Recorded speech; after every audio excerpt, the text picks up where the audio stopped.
Football মাঠে অনেক কিছুই ঘটে, কিন্তু আজ যা হলো তা ইতিহাস।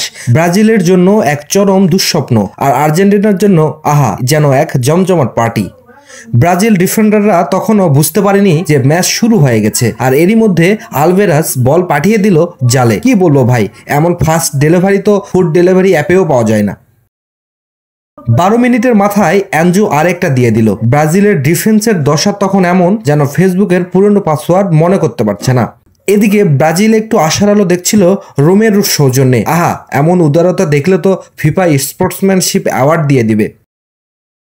36 মিনিটে ম্যাক অ্যালিস্টার বুঝিয়ে দিল, বন্ধুরা এটা তো ট্রেনিং ম্যাচ না। গোলকিপার বেন্তো তখন ভাবছে, আমি কি সত্যি গোল পোস্টের সামনে আছি, নাকি ভুল করে ভিআইপি টিকিট কিনে দর্শক হয়ে গেছি।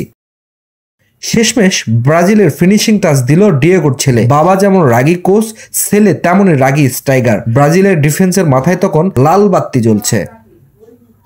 এই ম্যাচ থেকে ব্রাজিল কি শিখলো? মনে হচ্ছে শিখলো না, কারণ 90 মিনিট ধরে কিছুই করতে পারেনি তারা। তাই বলি বন্ধু, হার মেনে নাও, শিক্ষা নাও, আর পরের ম্যাচে কমপক্ষে বলটা ছুঁয়ে আসো।